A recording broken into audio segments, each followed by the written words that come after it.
Hello friends. आज हम discuss करेंगे कि क्या MSME payment rule 44 AD businesses पर एप्लीकेबल होगा या फिर दूसरा 44 एडी ए प्रोफेशनल्स पर एमएसएमई पेमेंट रूल एप्लीकेबल होगा क्या, वो आज हम इस वीडियो में डिटेल में डिस्कस करेंगे। तो आइए स्टार्ट करते हैं, समझते हैं।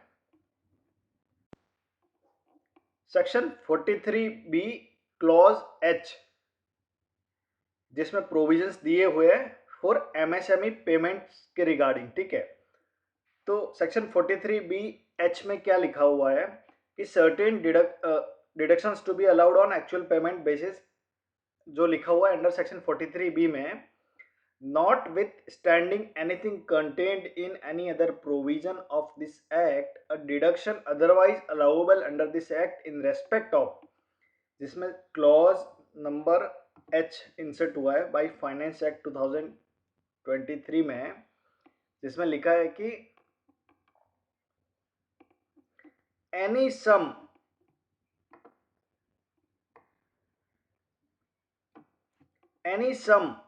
payable by the assessee to a micro or small enterprise beyond the time limit specified under section 15 of the MSME Act। ठीक है, तो यहाँ पे कोई लिमिट नहीं लिखी हुई कि ये लिमिट के ऊपर ये रूल एप्लीकेबल होगा। मीन्स ये रूल सभी को एप्लीकेबल है, इस पे कोई लिमिट नहीं है। ठीक है, फर्स्ट थिंग तो ये क्लियर कर लीजिए।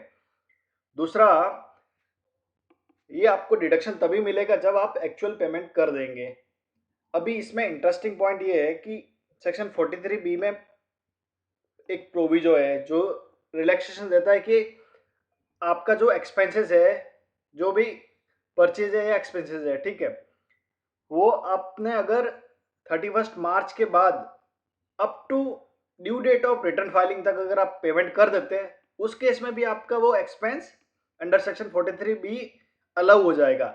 लेकिन जो क्लॉज एच ऐड हुआ है by finance act 2023 MSME payment rule, उसमें आपको अलाउ नहीं होगा अगर आप 31 मार्च तक पेमेंट नहीं करते हैं। तो मींस आपको 31 मार्च तक पेमेंट कर देना है, या फिर आपने 31 मार्च तक पेमेंट नहीं किया है तो जो 31 मार्च को आउटस्टैंडिंग है उसका payment within due date हो जाना चाहिए, जो ड्यू डेट लिखा है एज पर section 15 of MSME act. Section 15 of MSME act में टाइम लिमिट क्या है? विद इन 15 डेज आपको पेमेंट करना है, अगर आपका कोई रिटर्न एग्रीमेंट नहीं है तो। अगर रिटर्न एग्रीमेंट है तो जो रिटर्न एग्रीमेंट में आपने डेज लिखा है वो डेज में आपको पेमेंट कर देना है। लेकिन वह एग्रीमेंट में जो डेज है वह मैक्सिमम 45 डेज हो सकते हैं। ठीक है, उससे ज़्यादा नहीं। तो आपको ऐसे पेमेंट करना है और एक्सपेंस या फिर परचेज आप अलाउ कर सकते हैं फॉर असेसमेंट ईयर 24-25 के लिए। ठीक है, तो ये बेसिक रूल है। अभी देखते हैं पहले कि सेक्शन 44 एडी पर clause H of section 43 B, that is MSME payment rule applicable होगा क्या। तो देखिए 44 एडी स्टार्ट होता है। 44 एडी क्या है? Special provision for computing profits and gains of business on presumptive basis. 44 AD, ठीक है, जो स्टार्ट होता है subsection 1, not withstanding anything to the contrary contained in section 28 to 43C। तो सेक्शन 44 एडी अगर ऑप्ट कर लिया है आपने बिजनेस के केस में, अगर आप एलिजिबल है तो उस केस में आपको सेक्शन 28 से लगाकर 43C तक के प्रोविजंस एप्लीकेबल नहीं होंगे। ठीक है, तो मींस 43B भी उसमें कवर हो गया, 43B भी आपको एप्लीकेबल नहीं होगा अगर आपने 44 AD ऑप्ट किया हुआ है।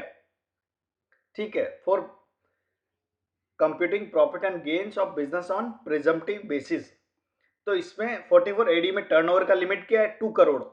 लेकिन 2 करोड़ का लिमिट 3 करोड़ हो जाएगा अगर आपका कैश में ट्रांजेक्शन अप टू 5% है तो मींस आपका 3 करोड़ तक टर्नओवर है एंड 44 AD ऑप्ट किया हुआ है, उस केस में आपको एमएसएमई पेमेंट रूल एप्लीकेबल नहीं होगा। ठीक है, दूसरा समझते हैं सेक्शन 44 ADA जो प्रोफेशनल के लिए है।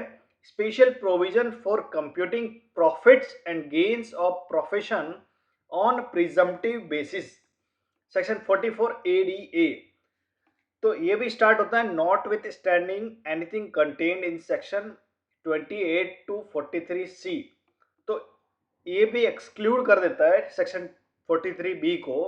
मीन्स अगर आप प्रोफेशनल है और 44 ADA के अकॉर्डिंग अपना बिजनेस इनकम कंप्यूट करते हैं, तो उस केस में भी आपको MSME पेमेंट रूल एप्लीकेबल नहीं होगा। एंड 44 ADA में टर्नओवर का लिमिट है ऑप्ट करने के लिए 50 लाख, और ये लिमिट 75 लाख हो जाएगा अगर आपका कैश में ट्रांजैक्शन अप टू 5% है तो दोस्तों 44 AD या फिर 44 ADA अगर आपने ऑप्ट किया है या फिर आप उसमें रिटर्न फाइल कर रहे हैं, तो उस केस में आपको MSME payment rule that is section 43B clause H applicable नहीं होगा।